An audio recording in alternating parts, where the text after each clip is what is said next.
ओम नमोरियंताणम नमो सिद्धाणम नमो आर्याणम नमो वज्रायणम नमो लोहि सवसाहुणम मंगलम भगवान वीरो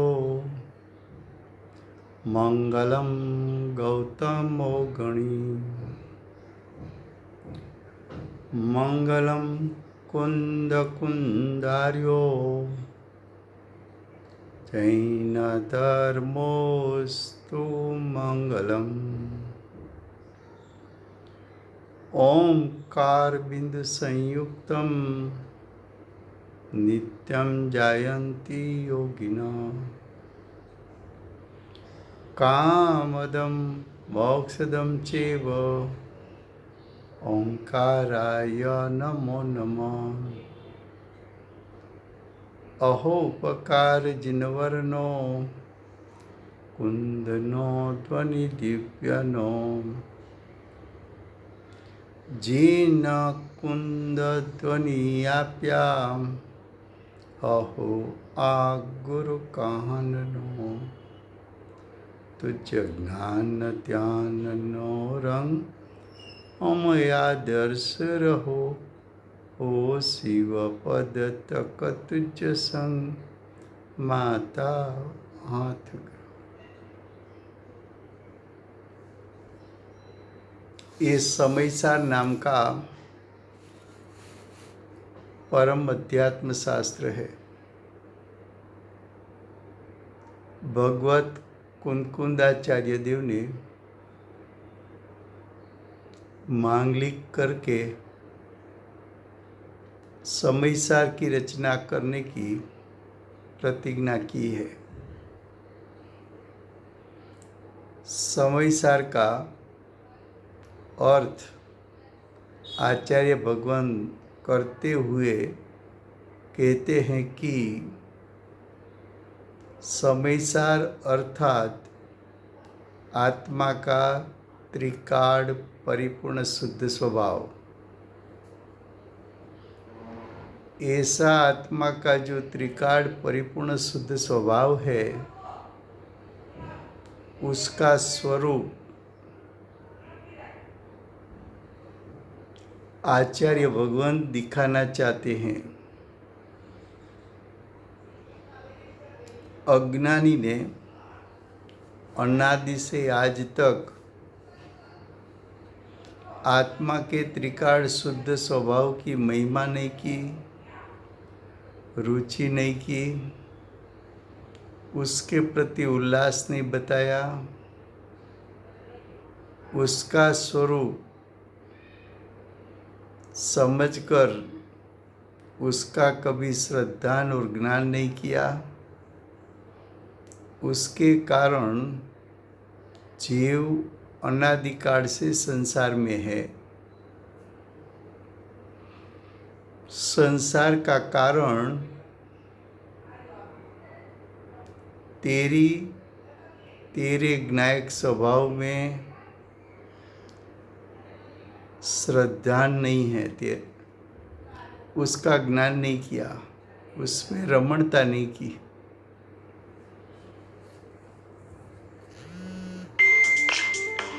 ऐसे शास्त्र में आचार्य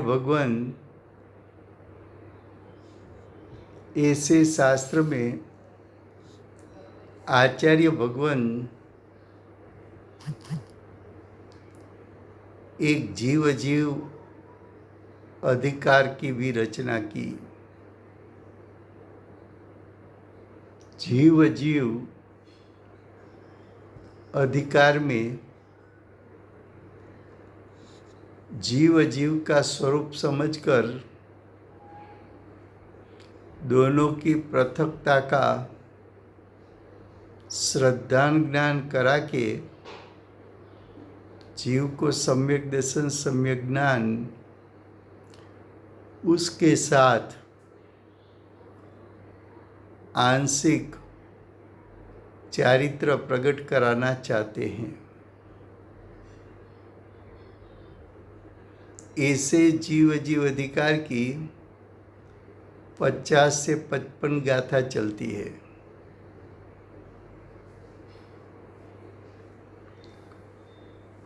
उसमें आचार्य भगवान ने अजीव का स्वरूप 29 प्रकार से बताया।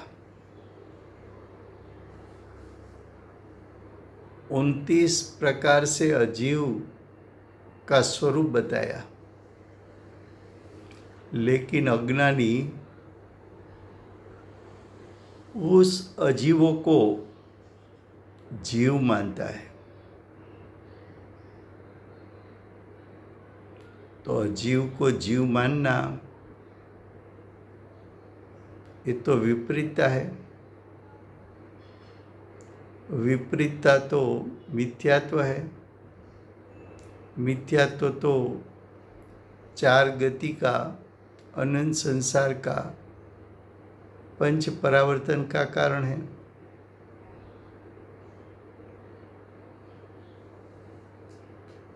उनतीस प्रकार में से 28 प्रकार की चर्चा हो चुकी है। अब लास्ट 29वीं बात।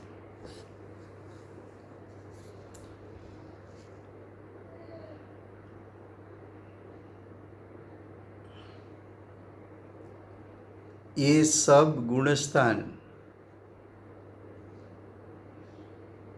जीव को नहीं, गुणस्थान का 14 प्रकार बताया।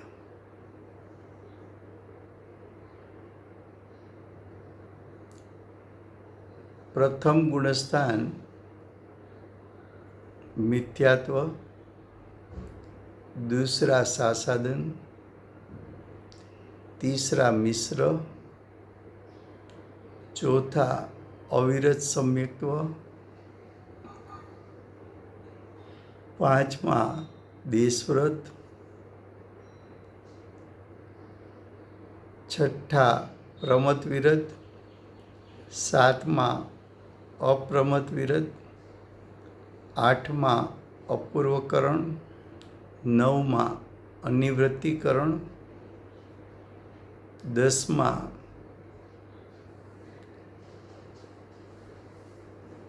सूक्ष्म लोभ, सूक्ष्म सांप्राय, 11मा उपशांत मोह, 12मा क्षीण मोह,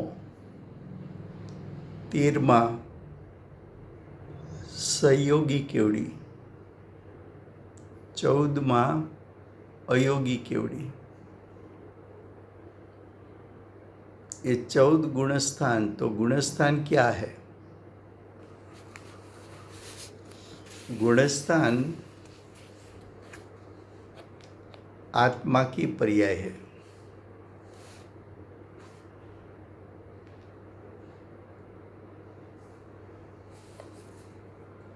आत्मा की जो पर्याय है उसका 14 प्रकार से भेद किया। उसमें दर्शन मोह की अपेक्षा से 1 से 4 गुणस्थान, रूप परिणाम और चारित्र मोह की सापेक्षता से 5 से 12 गुणस्थान।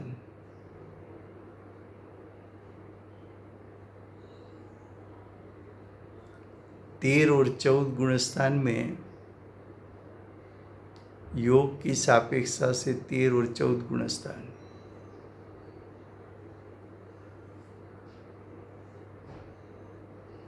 एक से 4 गुणस्थान में दर्शन मोह की मुख्यता है।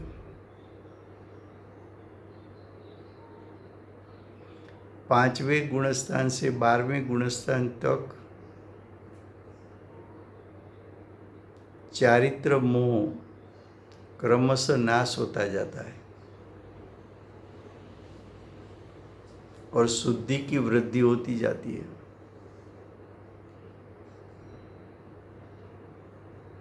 1 से 4 गुणस्थान में चौथा गुणस्थान सम्यक दर्शन प्राप्त होता है।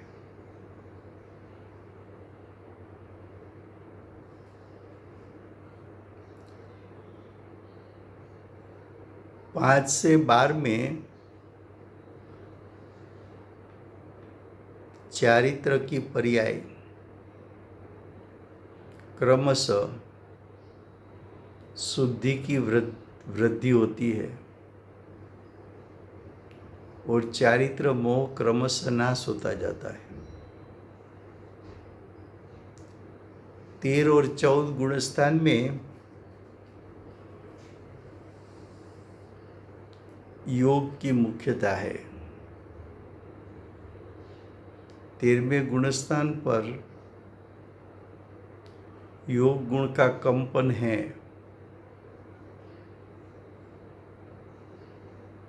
योग गुण का कंपन को आश्रव तत्व कहा है। 13वें गुणस्थान में आश्रव तत्व है, लेकिन बंध नहीं है। अरिहंत को राग द्वेष नहीं है, इसलिए वहाँ बंध तत्व नहीं है।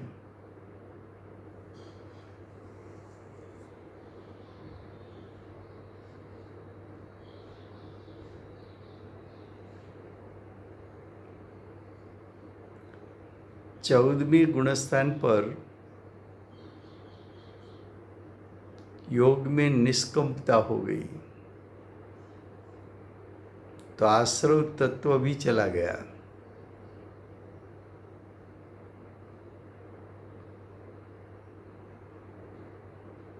ये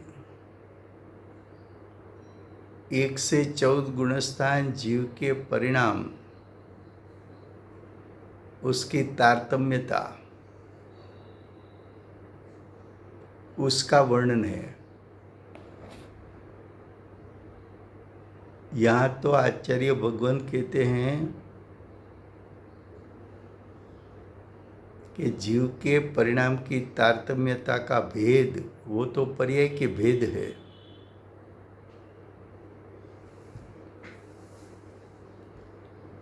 भेद, पर्याय का भेद विनायक स्वभाव में नहीं है।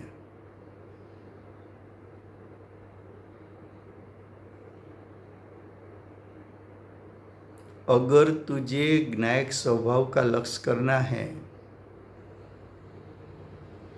तो 1 से 14 गुणस्थान रूप जो पर्याय है उसका भी लक्ष्य छोड़कर त्रिकाल परिपूर्ण शुद्ध स्वभाव का लक्ष्य करके, अर्थात ज्ञायक का लक्ष्य कर 14 गुणस्थान के भेद का विकल्प छोड़ 14 गुणस्थान में अशुद्ध पर्याय भी है, शुद्धाशुद्ध पर्याय भी है, आंशिक शुद्ध पर्याय भी है और परिपूर्ण शुद्ध पर्याय भी है, लेकिन वो सब पर्याय का भेद, उसका लक्ष्य करने से तो विकल्प उत्पन्न होता है।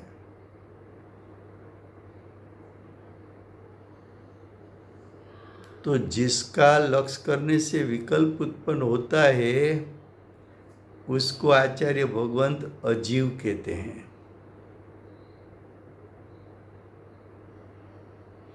जैसे अजीव का लक्ष्य करने से आत्मा में शुद्धता प्रकट नहीं होती, उसी प्रकार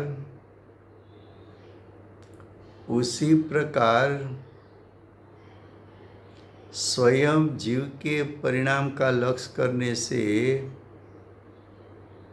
परिणाम में शुद्धता नहीं उत्पन्न होती, विकल्प उत्पन्न होता है। विकल्प तो राग है।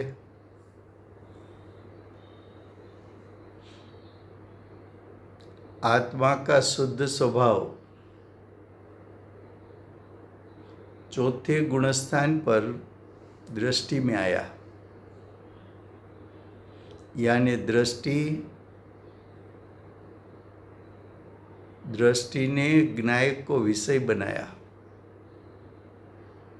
उसी समय ज्ञान उपयोग भी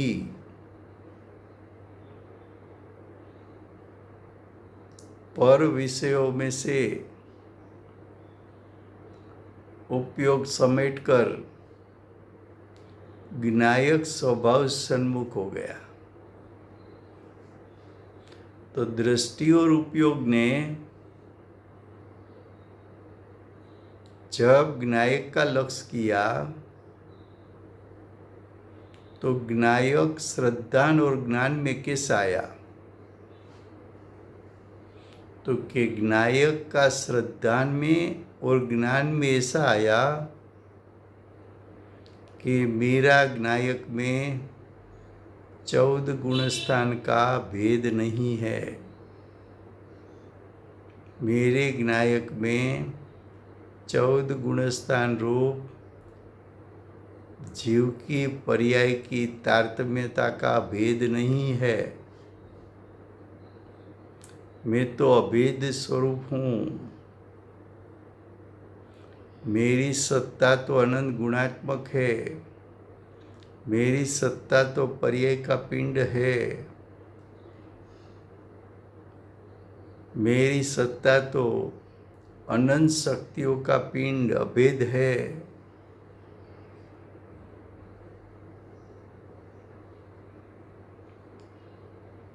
चौदह गुणस्थान रूप पर्याय के भेद और ज्ञायक स्वभाव दोनों की भिन्नता यानी दोनों के बीच में अन्यत्व है।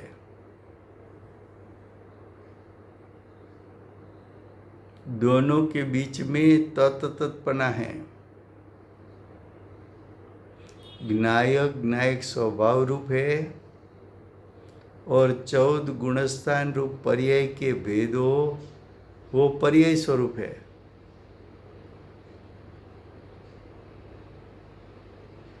ये 14 गुणस्थान के भेदों में छुपा हुआ एक ज्ञायक है। 14 गुणस्थान की पर्याय को तू गौण कर दे। क्यों? तो कि 14 गुणस्थान पर्याय है, पर्याय भेद है, भेद व्यवहारनिक का विषय है और व्यवहारनिक गौण करने जैसी है, अर्थात व्यवहारनिक का विषय गौण करने जैसा है। 14 गुणस्थान में अरिहंत सिद्ध पद की पर्याय उसको भी गौण कर दे।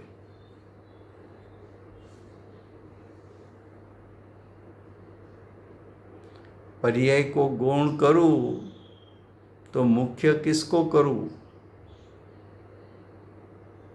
तो के शुद्ध नहीं के विषयभूत जो ज्ञायक है उसको मुख्य करना है। तू पर्याय का ध्यान तो कर सकता नहीं क्योंकि पर्याय स्वयं क्षणिक है, एक समय की है। जो पर्याय एक समय की है, अनित्य है, पलटती है, उत्पादवी वाली है, उसका तो ध्यान कैसे करेगा? इसका तो ध्यान होता नहीं। और तेरी पर्याय में मोक्ष मार्ग और मोक्ष प्रकट करना है तो त्रिकाल शुद्ध स्वभाव के लक्ष्य बिना तो होता नहीं। ख्याल में आता है?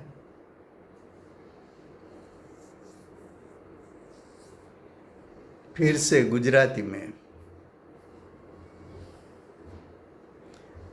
आचार्य भगवान 50 થી 55 ગાથામાં 29 પ્રકારે અજીવનું સ્વરૂપ બતાવે છે। એમાં 28 પ્રકાર ચાલ્યા છે.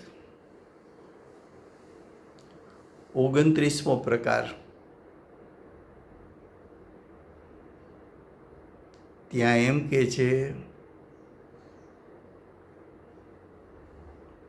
કે આ ગુણસ્થાન રૂપ પર્યાય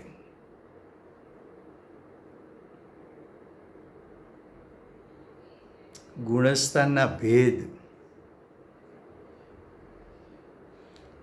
ગુણસ્થાન જીવની એક પર્યાય છે અને જીવના પરિણામની તારતમ્યતા પ્રમાણે ગુણસ્થાનના 14 ભેદ શાસ્ત્રોએ બતાવ્યા છે. ગુણસ્થાન પર્યાય છે. ગુણસ્થાનના ભેદ એ પર્યાયના ભેદ છે. દરેક ગુણસ્થાન પર જીવના પરિણામ વિવિધ પ્રકારના છે, અનેક પ્રકારના છે.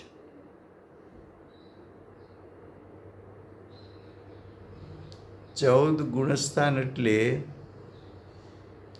મિથ્યાત્વ ગુણસ્થાન, સાસાદન ગુણસ્થાન, મિશ્ર ગુણસ્થાન, અવિરત સમ્યક્ત્વ ગુણસ્થાન, દેશ વિરત ગુણસ્થાન, પ્રમત વિરત ગુણસ્થાન, અપ્રમત વિરત ગુણસ્થાન, અપૂર્વકરણ, અનિવૃત્તિકરણ, સૂક્ષ્મ સાંપ્રાય, ઉપશાંત મોહો, ક્ષીણ મોહો, સંયોગી કેવડી, અયોગી કેવડી, આવા 14 ભેદ.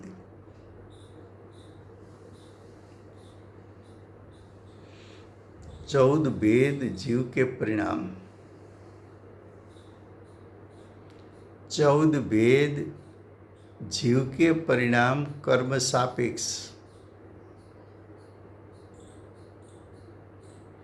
उसमें 1 से 4 गुणस्थान, एमा 1 થી 4 गुणस्थान दर्शन मोहने कारणे एना भेद पड़े छे. 5 થી 12 ગુણસ્થાન ચારિત્ર મોહના કારણે ભેદ પડે છે. 13 અને 14 ગુણસ્થાન એ પણ છે તો પર્યાય, એના ભેદ યોગને કારણે પડે છે. 1 થી 4 ગુણસ્થાનમાં દર્શન મોહની મુખ્યતા છે. 5 થી 12 ગુણસ્થાનમાં ચારિત્ર મોહની મુખ્યતા છે. 13 અને 14 ગુણસ્થાનમાં યોગની મુખ્યતા છે. આ 14 ગુણસ્થાન એના નામ દર્શન મોહની સાપેક્ષતાથી અપાણા છે ને 5 થી 12 ગુણસ્થાનના નામ ચારિત્ર મોહની મુખ્યતાથી અપાણા છે. 13 અને 14 ગુણસ્થાનના નામ યોગની મુખ્યતાથી અપાણા છે. 14 ગુણસ્થાન છે તો જીવના પરિણામ, છે તો કર્મ સાપેક્ષ જીવના પરિણામ, છે તો દર્શન મોહ, ચારિત્ર મોહ અને યોગની સાપેક્ષતાવાળા પરિણામ.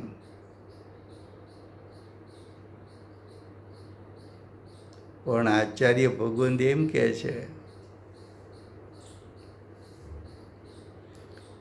કે તારો જ્ઞાયક સ્વભાવ તો અભેદ છે.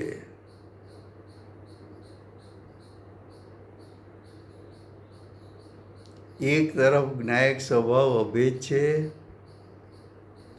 બીજી તરફ પર્યાયના 14 ભેદ છે. તો જ્ઞાયક સ્વભાવ અને ગુણસ્થાનના ભેદરૂપ પર્યાય બંને વચ્ચે તો તતતનો સંબંધ છે. બંને વચ્ચે તો જુદાઈ છે. કઈ જુદાઈ છે?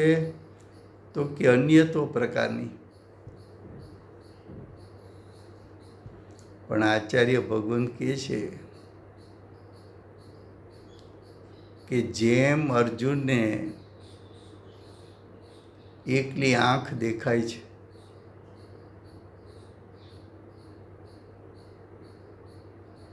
તેમ અમને જ્ઞાનીને દ્રષ્ટિમાં એકલો જ્ઞાયક દેખાય છે. અમને તો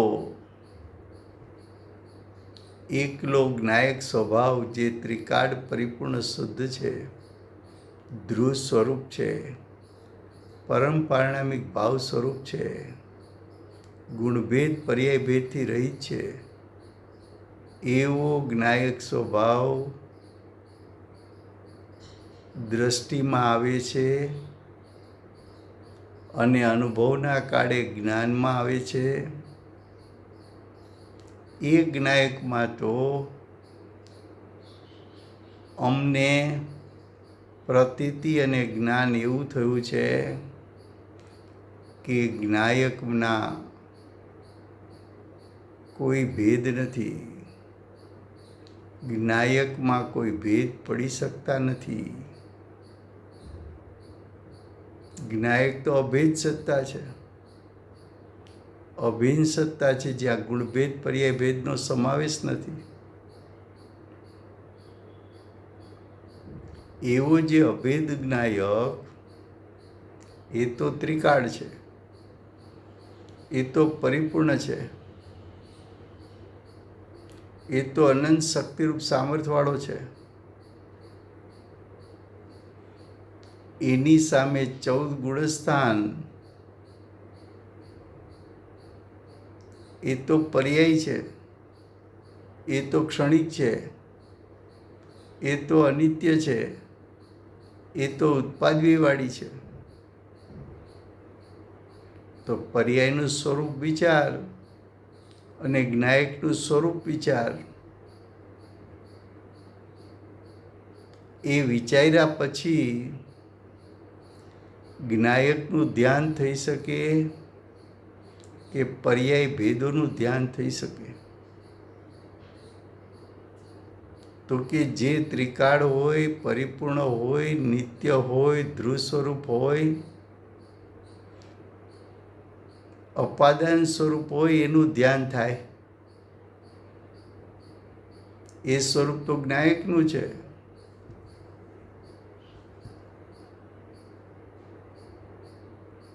પણ જ્ઞાયકમાં ઉત્પન્ન થતી પર્યાયો, 14 ગુણસ્થાન રૂપની પર્યાયો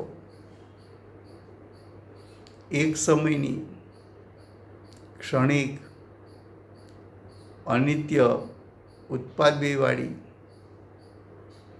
તો જે ક્ષણિક અને અનિત્ય છે એનું ધ્યાન ક્યાંથી થાય? અમે જ્ઞાયકનું ધ્યાન કર્યું, અમે જ્ઞાયકમાં લવલીન થયા, અમે જ્ઞાયકની પ્રતીતિને જ્ઞાન કર્યું.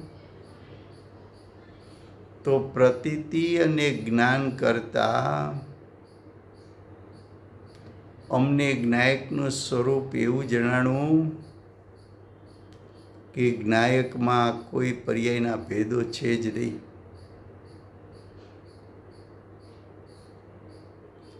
નયના પ્રકાર તો બે છે. પેટાભેદ કરીને કરો તો અનંત ભેદ થાય. તો કે મુખ્ય બે જ ભેદ છે, એક શુદ્ધ નહીં અને બીજું વ્યવહાર નહીં. તો ગુણસ્થાન એના 14 ભેદ,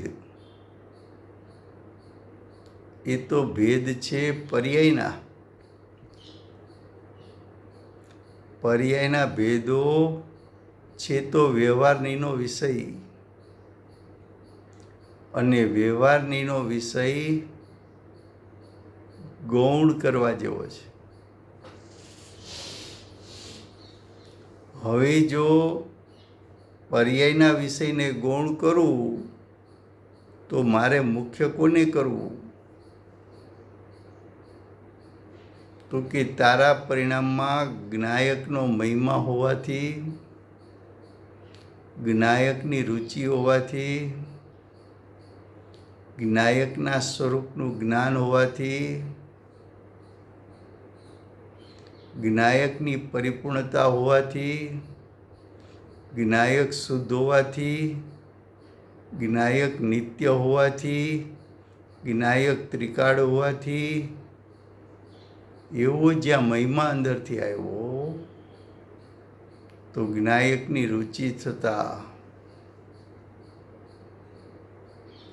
દ્રષ્ટિ ચાલી ગઈ જ્ઞાયક ઉપર, અને તે જ સમયે ઉપયોગે પણ બહારના વિષયમાં જે ઉપયોગ હતો ત્યાંથી સમેટાઈ જ્ઞાયક સ્વભાવ સન્મુખ થઈ ગયો. દ્રષ્ટિ જ્ઞાયક ઉપર, જ્ઞાન ઉપયોગ પણ જ્ઞાયક ઉપર. દ્રષ્ટિને ઉપયોગની એકાગ્રતામાં જ્ઞાયક પ્રતીત થયો, અનુભવમાં આવ્યો. અતિન્દ્રિય જ્ઞાન, અતિન્દ્રિય સુખ, એની સાથે અનંત ગુણો,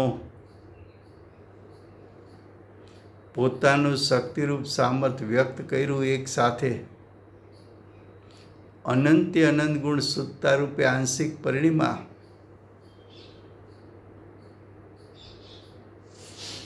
પરિણામમાં અતિન્દ્રિય જ્ઞાન ને અતિન્દ્રિય સુખની રેલમ છેલમ થઈ ગઈ. પૂર્વે ક્યારેય નહીં જાણેલો જ્ઞાયક જણાણો,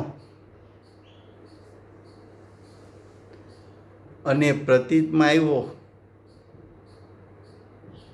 ત્યારે જ્ઞાયક પ્રતીતમાં ને જ્ઞાનમાં આવ્યો ત્યારે ખ્યાલ આવ્યો કે જ્ઞાયકમાં તો ગુણસ્થાનના ભેદો છે જ નહીં. જ્ઞાયક તો દ્રવ્ય સ્વભાવ છે. પર્યાયો તો એક સમયની ને ક્ષણિક છે. જેમ અજીવનું લક્ષ કરતા આત્મિક શુદ્ધતા પ્રગટતી નથી, એમ પોતાના જ પરિણામ 14 ગુણસ્થાન રૂપ એનું લક્ષ કરતા જ્ઞાયકનું શ્રદ્ધાન કે જ્ઞાન થતું નથી. ભેદનું લક્ષ કરીશ તો વિકલ્પ થશે. વિકલ્પ તો રાગ છે. રાગ તો અશુદ્ધતા છે.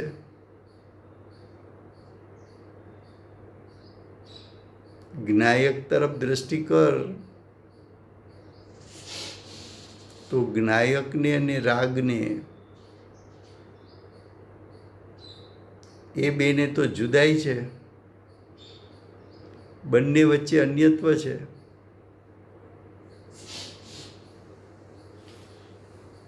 અન્યત્વ પણ ભાસતા પર્યાયની તુચ્છતા ભાસતા ભેદનું લક્ષ છૂટી અભેદ સહજ ગ્રહણ થાય છે, ખ્યાલમાં આવે છે.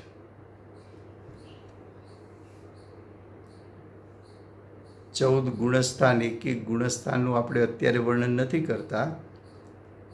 રાત્રિનો વિષય શરૂ થયો છે, એમાં પછી થશે 14 ગુણસ્થાનનું વર્ણન. ચોથું ગુણસ્થાન સમ્યક દ્રષ્ટિ છે. પાંચમું ગુણસ્થાન શ્રાવક શ્રાવિકા અને અર્જિકા. છઠ્ઠે સાતમે ગુણસ્થાને મુનિરાજ. 8માથી 12મા ગુણસ્થાન શ્રેણી આરોહણ કરનાર મુનિ.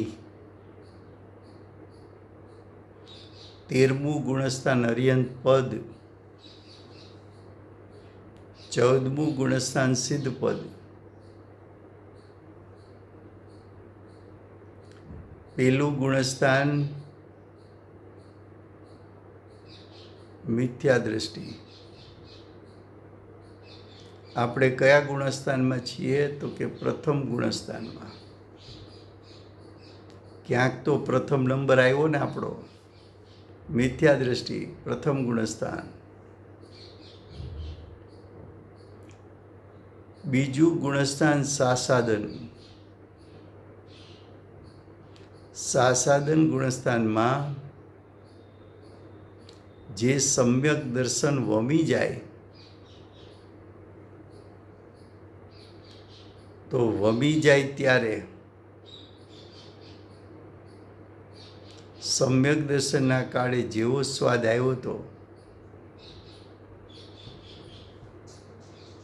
એવો જ કંઈક સ્વાદ ત્યારે આવે. સાસાદન ગુણસ્થાનથી પડીને મિથ્યા દ્રષ્ટિ થાય. પણ એ ચિંતા ન કરવી. કેમ? તો કે એક વખત સમ્યક દર્શન પ્રાપ્તિની કળા શીખી ગયો છે. એ જીવ ફરી પાછો સમ્યક દર્શન પ્રગટ કરી લેશે, ચિંતા નહીં કર. પહેલા દર્શન મોહનનું જોર ઘણું હતું, એટલે મિથ્યાત્વ રૂપે પરિણમતો હતો. પણ એક વખત સમ્યક દર્શન થયું, દર્શન મોહન્ય 3 પ્રકારના કર્મમાં વિભાજિત થઈ ગયું. મિથ્યાત્વ કર્મ,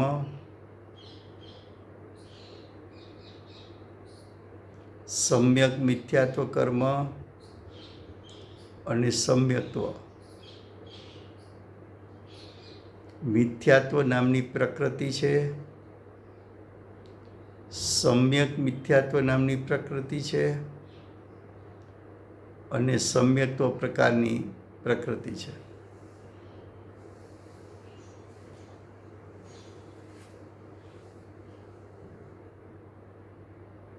એ ત્રણેય ગુણસ્થાન સમ્યક દર્શનમાંથી પાછો પડે ચોથેથી ત્રીજે આવે. ત્રીજેથી બીજા ગુણસ્થાને આવે. એ બીજેથી પાછો પેલે આવે. ભલે પાછો પડ્યો, જેમ બાળક ચાલે, ચાલતા શીખતું હોય ત્યારે ચાલે, પાછો પડે અને ફરી ઘૂંટણિયા ભરીને ઊભો થઈ જાય, એમ સમ્યક દ્રષ્ટિ પડે પણ પાછો ઊભો થઈ જાય. કેમ? તો કે એક વખત સમ્યક દર્શન પ્રાપ્ત કર્યું છે. એ સમ્યક દર્શન પ્રાપ્ત થાય એનો પુરુષાર્થ કેવો હોય એ પુરુષાર્થ કરેલો છે.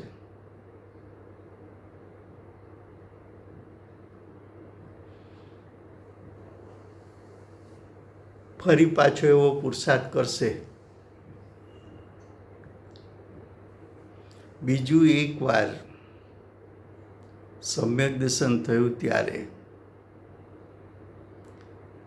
અતિન્દ્રિય જ્ઞાન, અતિન્દ્રિય સુખ એનું વેદન થયું છે. તો જેને એક વખત અતિન્દ્રિય જ્ઞાન, અતિન્દ્રિય સુખનું વેદન થાય, એ જીવ ફરી ફરી અતિન્દ્રિય સુખની પ્રાપ્તિનો પુરુષાર્થ કરે છે.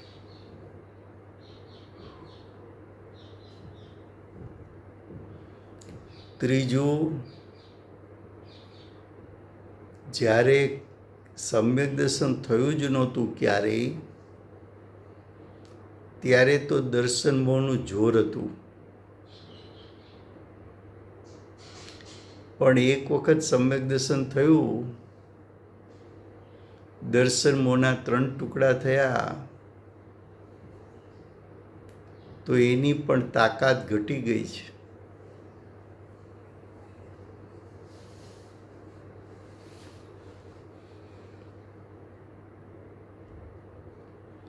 માટે જીવ વધુમાં 15 ભવે મોક્ષે જવાનો છે. અને અપવાદરૂપ કોઈ જીવ હોય તો અર્ધ પૂતગલ પરાવર્તન કાળમાં મોક્ષે જવાનો છે. પણ પૂર્વે અજ્ઞાન દશામાં અનંત કાળ ગયો, એની અપેક્ષાએ અર્ધ પૂતગલ પરાવર્તન ઘણો અલ્પ કાળ છે. એ કાળ, અર્ધપૂતગલ પરાવર્તન કાળ, એ અનંત કાળ નથી, મર્યાદિત કાળ છે. તો અહીંયા કહ્યું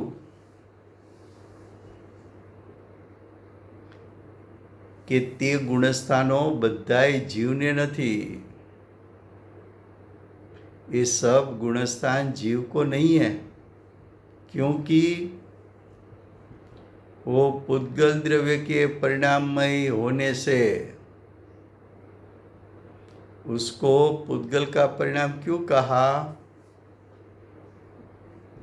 तो कि जैसा पुद्गल का लक्ष्य करने से विकल्प यानी राग उत्पन्न होता है, उसी प्रकार स्वयं के 14 गुणस्थान के भेद का लक्ष्य करने से विकल्प और राग उत्पन्न होता है, इसलिए उसको पुद्गल कहा. वास्तव में तो जीव का परिणाम है, चेतन बनता है. लेकिन यहाँ पर्याय की मुख्यता से गाथा नहीं है, ज्ञायक स्वभाव की मुख्यता से ज्ञायक ये गाथा है.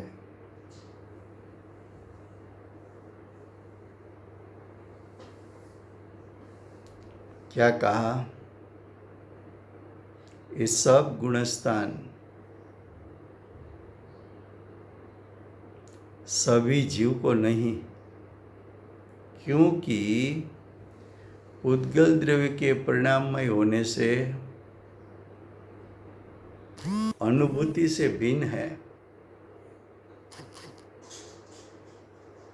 ज्ञायक को जाना तो ज्ञायक के साथ जानने में आया कि 14 गुणस्थान रूप परिणाम आत्मा का स्वरूप नहीं, आत्म स्वभाव का स्वरूप नहीं, ज्ञायक का स्वरूप नहीं, वो तो ज्ञायक के स्वरूप से भिन्न है. तो ऐसा ज्ञायक उसकी अनुभूति हुई, यानी श्रद्धा ज्ञान हुआ।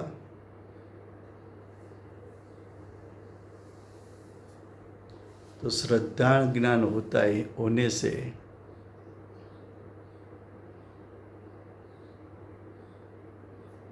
उसमें प्रतीत और ज्ञान में आ गया कि ज्ञायक कभी परिणाममय हो नहीं सकता। अब आगे इस प्रकार ये सब यानी 29 प्रकार उद्गल द्रव्य के परिणाममय भाव है।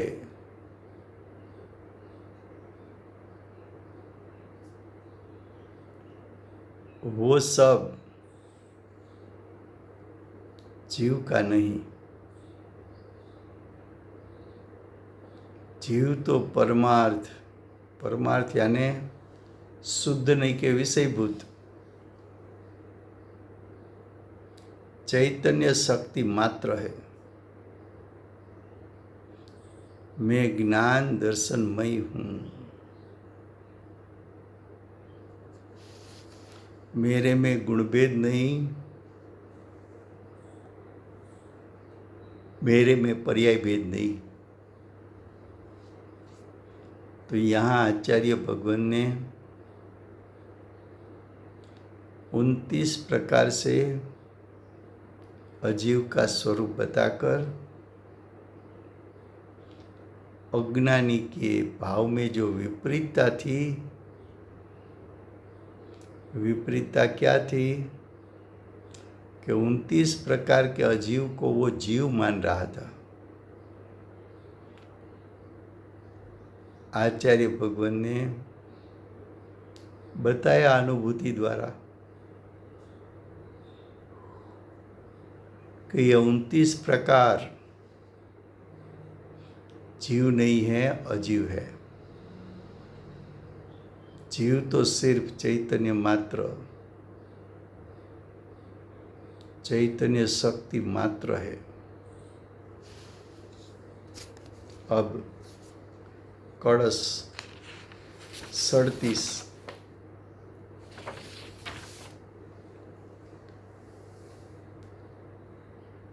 37મો કળશ એનો શ્લોકાર્થ જે વર્ણાદિક અથવા રાગ મોહાદિક ભાવો કયા તે બધાય આ પુરુષથી, પુરુષનો અર્થ પુરુષ સ્ત્રી નહીં, પુરુષ એટલે આત્મા,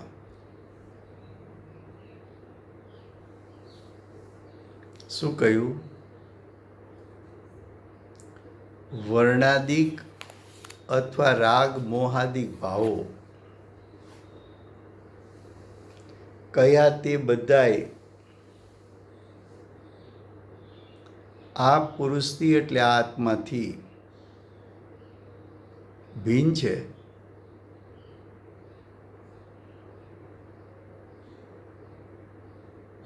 તેથી અંતરદ્રષ્ટિ વડે જોનારને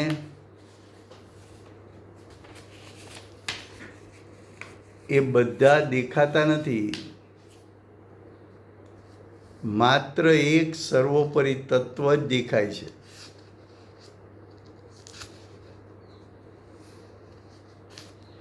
તારા માટે સર્વોપરી તત્વ કયું?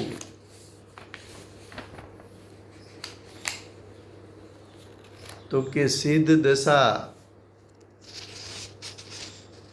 સાદી અનંતકાળ જેમાંથી પ્રગટે એવો જ્ઞાયક સ્વભાવ એ સર્વોપરી તત્વ છે।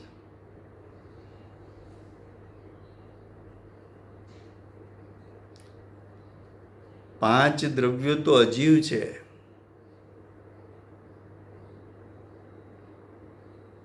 પણ તારા માટે બીજા જીવો પણ અજીવ છે।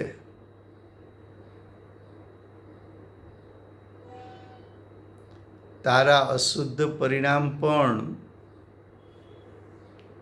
કર્મના ઉદયના લક્ષ્ય થયા હોવાથી અજીવ છે.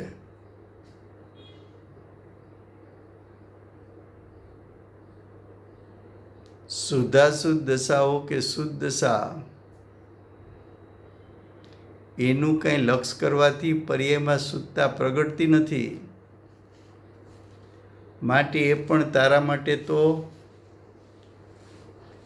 અજીવ છે.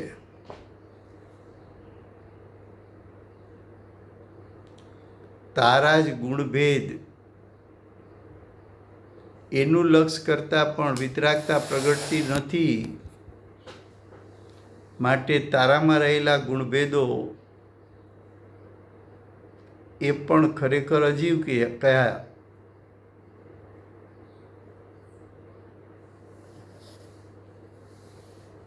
સર્વોપરી તત્વ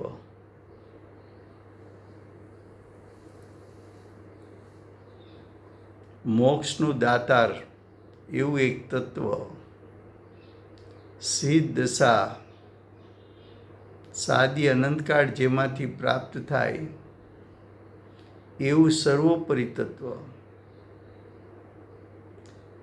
પરિપૂર્ણ શુદ્ધ શક્તિરૂપ સામર્થ્ય વ્યક્ત થાય એવું સર્વોપરી તત્વ,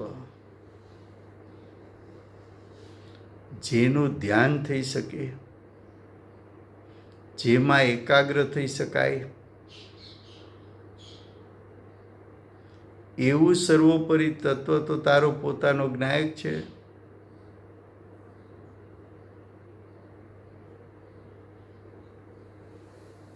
એ સર્વોપરી તત્વ અનુભૂતિના કાળે કેવું દેખાય?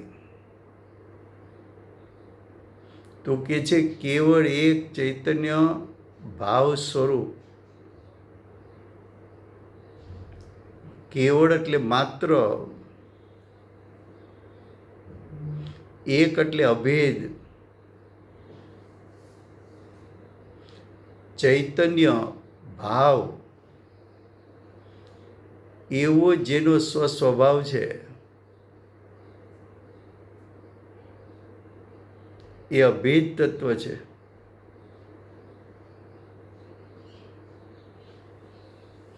એ સર્વોપરી તત્વ છે.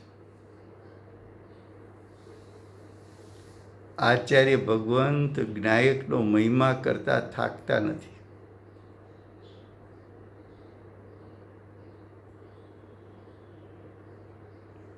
આચાર્ય ભગવાનને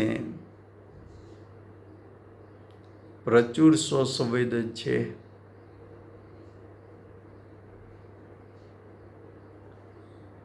આચાર્ય ભગવાન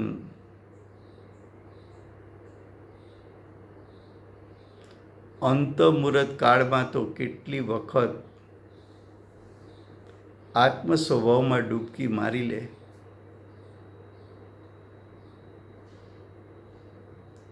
વિતરાગતાનો સ્વાદ ચાખી લે. દરેક સમયે શુદ્ધિની વૃદ્ધિ કરનારા મુનિરાજ શ્રેણી આરોહણ કરીને મોક્ષે જવાના છે.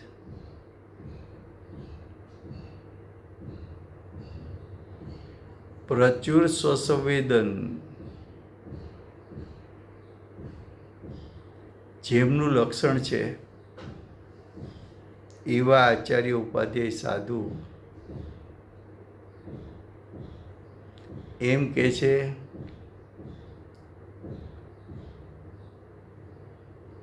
અમને તો માત્ર એક સર્વોપરી તત્વ જ દેખાય છે. અમારી દ્રષ્ટિમાં તો એક જ્ઞાયક છે.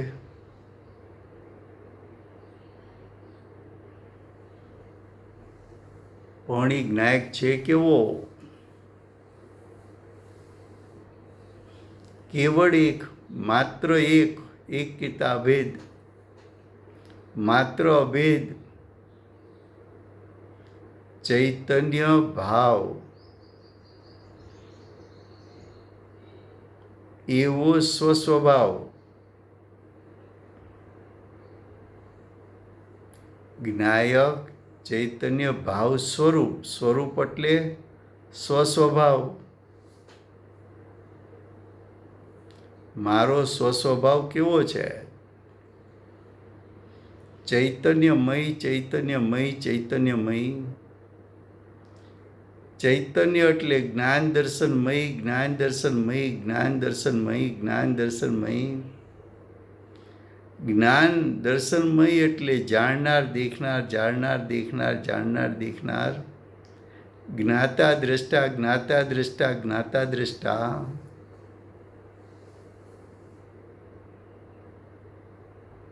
આવું જેનું સ્વરૂપ છે, આવા સ્વરૂપ ઉપરથી જેની દ્રષ્ટિ ખસતી નથી, એવા મહાસમર્થ આચાર્ય ભગવાન આ શ્લોકમાં જીવનું સ્વરૂપ, જીવનું સ્વરૂપ કયું? કે સર્વોપરી તત્વ. પછી એની ચોખવટ કરી, કેવળ એક ચૈતન્ય ભાવ સ્વરૂપ. પછી કહ્યું અભેદ સ્વરૂપ.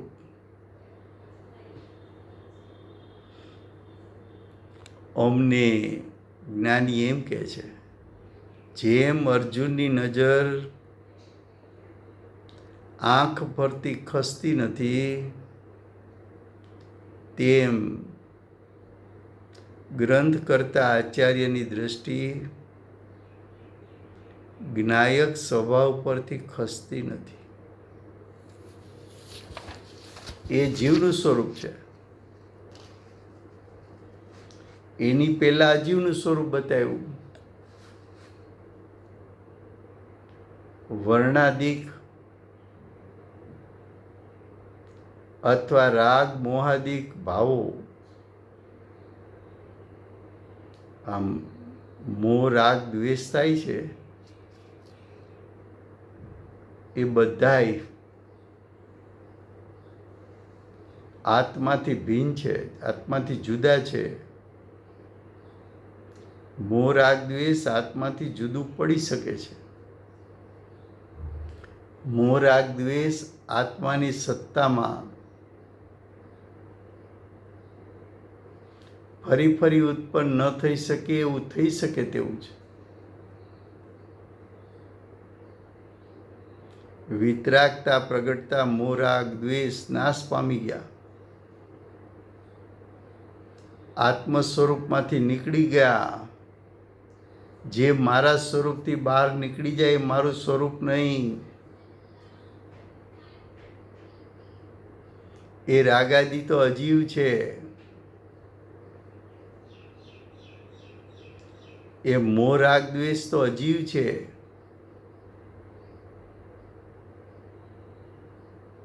તેથી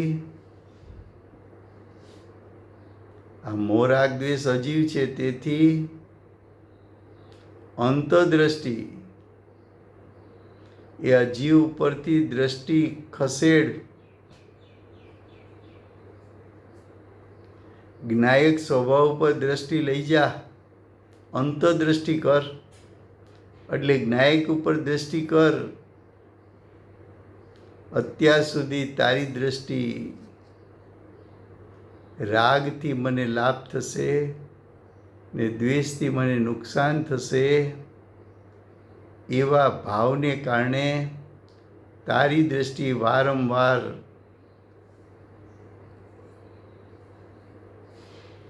મોહ રાગ દ્વેષ ઉપર જાય છે. ત્યાંથી દ્રષ્ટિ ખસેડ એમ કહે છે. અને અંતરમાં દ્રષ્ટિ લઈ જા. એ અંતદ્રષ્ટિ વડે જ્ઞાયકને જોયો તો ખબર પડી કે ઓહો, આ જ્ઞાયક જ સર્વોપરી છે. એ જ્ઞાયક ચૈતન્ય ભાવ સ્વરૂપ છે. જો સમય થયો છે.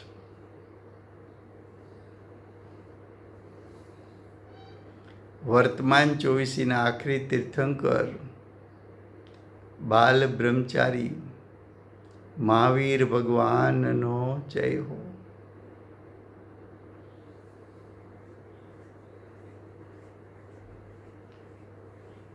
મહાવિદ્ય ક્ષેત્રે બિરાજતા પ્રથમ તીર્થંકર ધર્મ ધુરંધર અનંત ચતુષ્ટયના ધારક દિવ્યધુરીના દાતાર શાસન ઉપકારી શ્રી સિમંદર ભગવાનનો જય હો.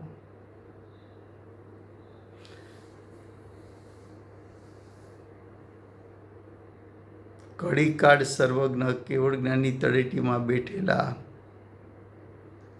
પ્રચુર સ્વસંવેદન કરતા મહાસમર્થ આચાર્ય ભગવત શ્રી કુંકુંદાચાર્ય દેવનો જય હો. વર્તમાન કાળે જ્ઞાયકનું સ્વરૂપ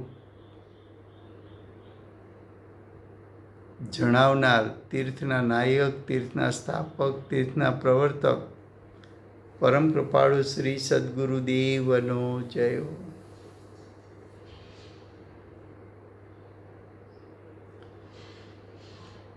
પૂજ્ય ગુરુદેવના નવભવનો મહિમા બતાવનાર સ્વાનુભવયુક્ત જાતિસ્મરણ જ્ઞાનયુક્ત પ્રશમ મૂર્તિ ભગવતી માતનો જય હો.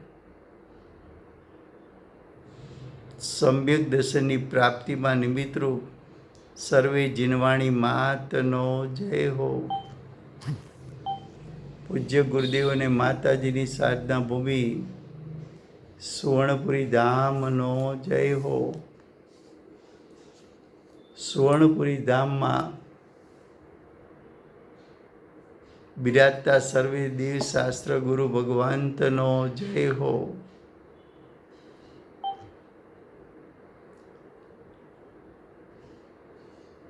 વર્તમાન ગુરુ અને ધાતુકી મહાવિદ્ય ક્ષેત્રના ભાવિ તીર્થંકર શ્રી સૂર્યકીર્તિ ભગવાનનો જય હો.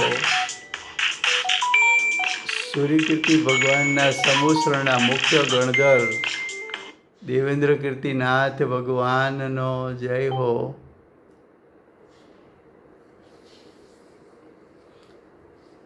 પરમ દિગંબર જૈન ધર્મનો જય હો.